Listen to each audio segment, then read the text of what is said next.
మహాగణాధిపతయే నమః. ఓం గురుభ్యో నమః. ఓం శ్రీమాత్రే నమః. పరమేశ్వర స్వరూపమైనటువంటి జ్యోతిష, వాస్తు మరియు ఇతర అనేకమైనటువంటి శాస్త్రములను మనకు అందించినటువంటి మహర్షులకి నమస్కారం. హయగ్రీవ హయగ్రీవ హయగ్రీవేతియోపదేత్ తస్య నిస్సరతే వాణి జహ్నుకన్యా ప్రవాహవత్. అరుణాం కరుణాతరంగితాక్షీం ధృతపాశాంకుశపుష్పబాణచాపాం అనిమాదిభిరావృతాం మయూకైః అహమిత్యేవ విభావయే భవానీం. శ్రీమాత్రే నమః. ప్రేక్షకులకి ఆ లలితాంబిక అమ్మవారి యొక్క అనుగ్రహం పరిపూర్ణంగా కలగాలని మనస్ఫూర్తిగా కోరుకుంటూ, మనం ఈరోజు చాలామంది అడుగుతున్న ప్రశ్న ఏంటంటే, శని మారుతున్నాడు కదా మార్చి 29వ తేదీ నుంచి, దాని మూలంగా ఎలాంటి ఫలితాలు ఉంటాయి? అందులో ముఖ్యంగా శని భగవానుడు మారినప్పుడు ఒక 2 నెలలు రాహు కూడా ఇక్కడే ఉంటాడు. రాహు శనులు కలిసి ఉంటారు ఒక 2 నెలలు.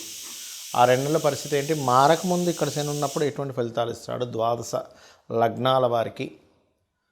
అదేవిధంగా అసలు జాతకమే తెలియదు అనుకునేటువంటి వారు, నక్షత్రము లగ్నము ఏమీ తెలియదు కొంతమందికి, అటువంటి వారు ఎటువంటి జాగ్రత్తలు తీసుకోవాలి, ఎటువంటి శుభ ఫలితాలు ఉంటాయి అనేటువంటి విషయాల్ని ఒక్కొక్క లగ్నరీత్యా తెలుసుకుందాం. అయితే ఈ విషయాలు చెప్తుంది నేనైనప్పటికీ కూడా చెప్పిస్తుంది సాక్షాత్ లలిత అమ్మవారిగా భావిస్తూ ఒక్కొక్క లగ్నం గురించి మనం తెలుసుకుందాం. మీన లగ్నము, మీన రాశి. మీనం వారికి కనుక చూసుకున్నట్లయితే గత 2 సంవత్సరాల నుంచి కూడా, అంటే 2 సంవత్సరాల 3 నెలల నుంచి మనకి ఏలినాటి శని జరుగుతుంది మీనం వారికి. దీనివల్ల ఏంటంటే, తొందరపడి ఇప్పటికే ఇన్వెస్ట్మెంట్ చేయకూడదు అనుకుంటేనే కొత్త ఇన్వెస్ట్మెంట్ చేసేసి అయ్యో ఇక్కడ ఎందుకు ఇన్వెస్ట్మెంట్ చేశాను అనేటువంటి ఆలోచనలో చాలామంది పడ్డారు. మరి ఇక్కడ ఆ ఇన్వెస్ట్మెంట్స్ మీకు లాంగ్ టర్మ్గా మంచి ఫలితం ఇస్తుందా, బ్యాడ్ ఫలితం ఇస్తుందా? దానివల్ల అనవసరంగా ఇరుక్కొని దాన్ని వదిలించుకోవడానికే మీరు నానా ప్రయత్నాలు చేయాలా అంటే, ఇక్కడ ఇచ్చేటువంటి రిజల్ట్ ఏమిటి అంటే, ఇట్స్ వెరీ క్లియర్. మీకు ఆ ఇన్వెస్ట్మెంట్స్ వల్ల మీకు స్ట్రెస్ అనేటువంటిది ఉందా లేదా అనేది మీ పర్సనల్ చార్ట్లో ఇన్వెస్ట్మెంట్స్ కారకుడు కనుక మహాదశాంతరదశల్లో పాపగ్రహాలతో కూడి కనుక ఉన్నట్లయితే, ఇంతవరకు జరిగిన 2 సంవత్సరాలు 3 నెలల నుంచి జరిగినటువంటి గ్రహస్థితి మీకు ఇబ్బంది ఇస్తుంది. అదర్వైజ్ ఇబ్బంది ఏమీ ఇవ్వదు, ఏం కంగారు పడకండి. బట్ ఇన్వెస్ట్మెంట్స్ మాత్రం చూసే చేసుకోవాలి. ఎప్పటి వరకు? 29/3/2025 వరకు. దాని తర్వాత రాశిలో సంచరిస్తుంటాడు. రాశిలో సంచరించేటప్పుడు ఇక్కడ 2 విషయాలు. ఒకటి, రకరకాల దేశాలు, రకరకాల ప్రాంతాలు, రకరకాల ఇన్వెస్ట్మెంట్స్, రకరకాల బిజినెస్లోకి ఎంటర్ అవ్వడం, బిజినెస్ ఎక్స్పాన్షన్స్లో బాగా స్ట్రెస్ అవుతూ ఉంటారు రాశిలో సంచరించేటప్పుడు. బట్ కొత్తవి మీరు కన్స్ట్రక్షన్స్ కావచ్చు, గృహాలు కొనుక్కోవడం కావచ్చు, ఆఫీస్ డెవలప్మెంట్స్ కావచ్చు, ఇవన్నీ కూడా పెరుగుతూనే ఉంటాయి. ఇప్పుడు కూడా పెరుగుతుంటాయి కొత్త ఆఫీసెస్. మీన లగ్నం వారు, మీన రాశి వారు మీ యొక్క బిజినెస్ ఎక్స్పాన్షన్స్ చేస్తూ ఉంటారు, గుర్తుపెట్టుకోండి ఎప్పుడు కూడా మీనం వారు. ఆ ఎక్స్పాన్షన్స్ చేసే విషయంలో ఇక్కడ జాగ్రత్త ఏమిటంటే, ఎక్స్పాన్షన్ చేస్తున్న దానికి తగ్గట్టుగా ఆదాయం వస్తుందా లేదా అనేటువంటిది మీరు పర్టికులర్గా మీరు జాగ్రత్త పడండి, చూసుకోండి. ఇక 2వ విషయం పర్టికులర్గా ఇక్కడ ఏమిటది అంటే, మీరు ఏదైనా కొత్త కోర్సెస్ చేసుకోవడానికి కూడా లగ్నంలో శని మంచి ఫలితం ఇస్తుంది. 3వ అద్భుతమైన ఫలితం ఏంటంటే, ఇక్కడ ఎప్పుడైతే శని ఇక్కడిలోకి వెళ్తాడో, ఇంతకాలము వివాహం కోసం కుదరట్లేదు, లేదా ఒక పార్ట్నర్స్ ద్వారా రావాల్సినటువంటి సపోర్ట్ రావట్లేదు అని అనుకునేటువంటి వారికి ఎప్పుడైతే కేతు మారిపోతాడో మే నుంచి, లగ్నంలో ఉండేటువంటి శని 100% వివాహ యోగాన్ని, పార్ట్నర్స్ మూలంగా కొంతవరకు సపోర్ట్, సామాజికంగా గతంలో ఏర్పడినటువంటి నింద, ఇబ్బందులు ఏవైతే ఉన్నాయో అవన్నీ క్లియర్ అవ్వడము, ఇటువంటి ఫలితాలు జరుగుతాయి. ఇక మీరు చేయవలసినటువంటి దేవత ఆరాధన ఏమిటి అని చెప్పి చూసుకున్నట్లయితే, ప్రధానంగా ఇక్కడ చంద్రుడికి సంబంధించి అంటే రాజరాజేశ్వరి అమ్మవారి యొక్క ఆరాధన, మరియు అమ్మవారికి సంబంధించిన ఏదైనా ఒక మంత్రము, లేదా ఓం అనాకలిత సాదృశ్య చుబుక శ్రీ విరాజితాయ నమః అనే నామస్మరణ చేయడం అన్ని విధాల ఉత్తమం. కొంతమందికి లగ్నము కానీ, నక్షత్రము కానీ, రాశి కానీ ఏమీ తెలియదు. తెలిస్తే కనీసం ఏలినాటి శని నడుస్తుందా, అర్ధాష్టమ శని నడుస్తుందా, అష్టమ శని నడుస్తుందా అని ఒక క్లారిటీ ఉంటుంది. అయితే మీకు ఒక విషయం గుర్తుపెట్టుకోవాలి అందరూ కూడా, శని అనగానే అదేదో మన మీద ఆయన కక్షగట్టి ఇబ్బంది పెడుతున్నాడు అనుకుంటే పూర్తిగా రాంగ్. మీ కర్మే. నవగ్రహాలు కూడా రవి దగ్గర నుంచి 9 కూడా అందులో 2 ఛాయాగ్రహాలు కూడా మీ యొక్క కర్మే ఆ రూపంలో వస్తుంది. మన కర్మ ఆ రూపంలో ఉందని మనం ఫస్ట్ అర్థం చేసుకోవాలి. రెండవది, ఈ కర్మ దాటలేమా అంటే ఖచ్చితంగా దాటగలం. ఎప్పుడు? శని అంటేనే కర్మకారకుడు, కృషికారకుడు, శ్రమకారకుడు అంటారు.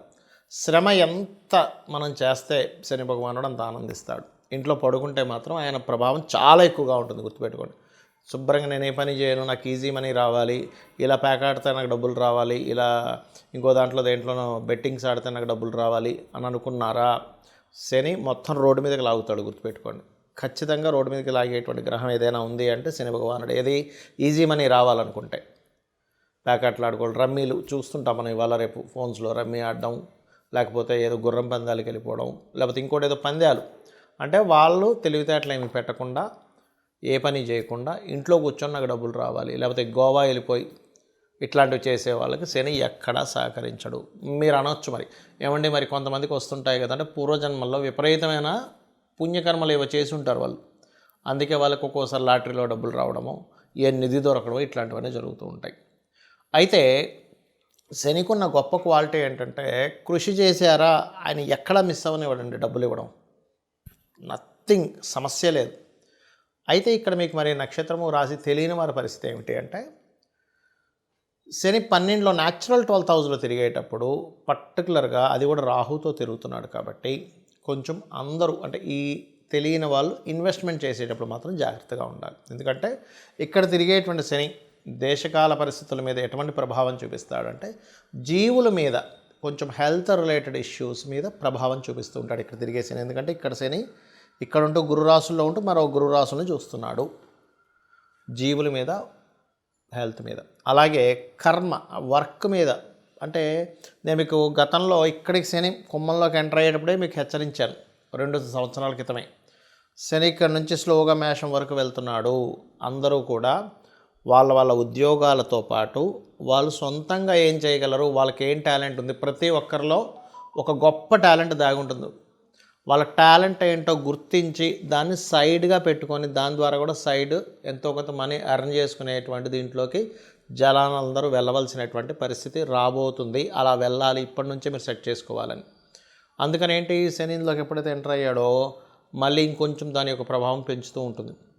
పెద్ద పెద్ద దేశాల్లో కొంత ఆర్థిక మాన్యాలు రావడం, కొన్ని వర్క్ చేసేటువంటి విధానాల్లో చాలా మార్పులు రావడం, కొన్ని ధర్మ విరుద్ధమైనటువంటి కొన్ని పరిస్థితులు రావడం,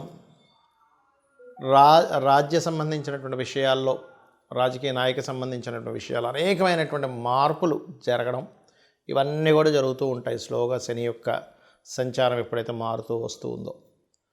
కాబట్టి మీకు డేట్ ఆఫ్ బర్త్ తెలిసినా తెలియకపోయినా ఏమైనా సరే ఒకటే గుర్తుపెట్టుకోండి, మీకు పనులన్నీ ఆలస్యం అవుతున్నాయి అంటే పూర్వజన్మల్లో ఎక్కడో శనికి సంబంధించిన దోషం మీరు చేశారు, అది ఈ కర్మలో ఈ రూపంలో వచ్చింది.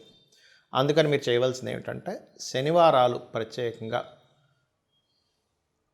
తైలము ఒంటికి రాసుకొని చక్కగా స్నానం చేయండి, దానివల్ల కొంత దోషం పోతుంది.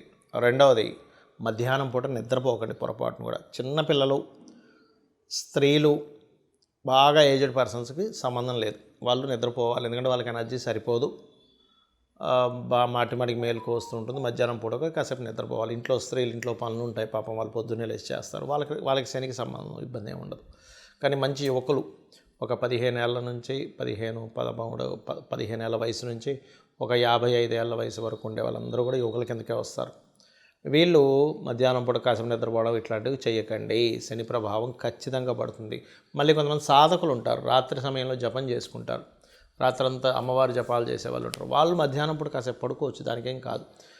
నైట్ డ్యూటీస్ చేస్తూ ఉంటారు కొంతమంది, వాళ్ళకి ఇబ్బంది ఏం లేదు. కానీ మీకు ప్రభావం పడకుండా ఉండాలంటే మాత్రం ఇవి ఖచ్చితంగా పాటించాలి.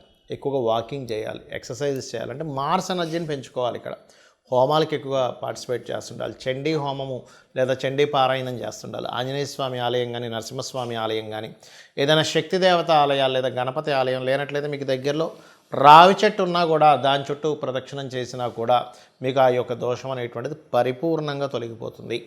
సో ఈ రకంగా చేసి మీ యొక్క అభివృద్ధి ఆ యొక్క స్వామివారి అనుగ్రహం లేదా అమ్మవారి అనుగ్రహం ద్వారా మీరు పొందాలని కోరుకుంటూ శ్రీమాత్రే నమః.